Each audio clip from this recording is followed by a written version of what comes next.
Recapping our top story this hour, Russian lawmakers will urge the U.S. Congress to reject President Barack Obama's plan for a punitive military strike on Syria.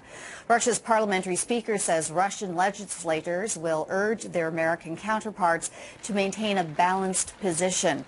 Earlier, Russia's foreign minister, Sergei Lavrov, said the evidence Washington provided to Moscow showing Assad's forces were to blame for last month's chemical attack was unconvincing. China urged the U.S. to wait for the results of the United Nations inspection team investigation. For more on this, we're joined by Emanuele Ottolenghi in Washington. He's a senior fellow at the Foundation for the Defense of Democracies, and we appreciate your time, sir. Thank you.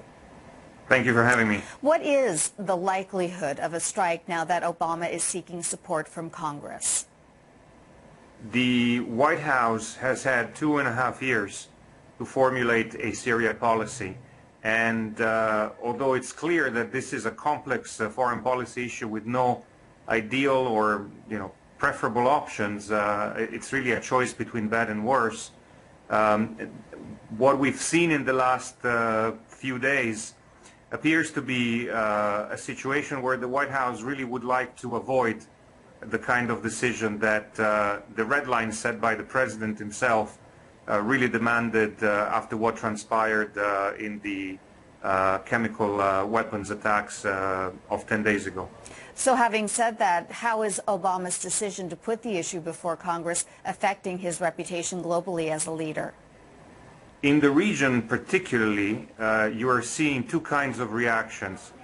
The enemies of the United States are rejoicing because they see the President's lack of resolve on this issue as a sign that America is in retreat or in decline.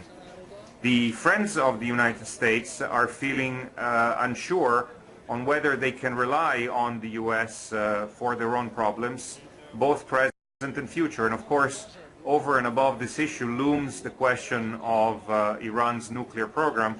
If the U.S. President sets red lines for Syria, which he then proceeds to blur or to ignore and postpone, what does that say about the President's red lines for Iran's nuclear program?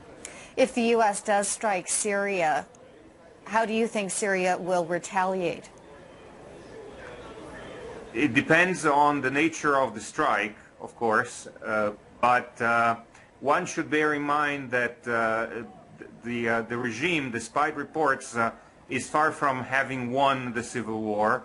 It is fighting a battle of survival, and to draw such strong regional powers into the fight as Israel and Turkey, which the regime could well do if it wanted to retaliate, could actually bring the demise, the sure demise of Assad.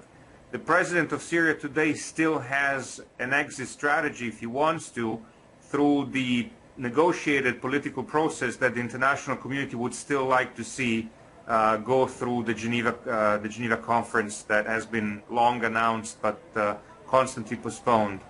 So if he were to retaliate with a strong hand and try to escalate the conflict and extend it beyond the borders of Syria, I think he would pay the ultimate price, and the Syrians know that. Finally, Israel is saying they're ready for any possible scenario. Do you think it's likely Syria would attack Israel if the U.S. strikes? Again, the Israelis have made it very clear they do have their own red lines on Syria. One of them is the transfer of strategic weapons to Hezbollah, the Iran and Syria proxy in Lebanon. The regime has tried to do that several times in the last 2 years, and every time the Israelis have attacked Syria in pinpointed strikes, every time that happened, despite the rhetoric from Damascus, the Syrian regime has done nothing.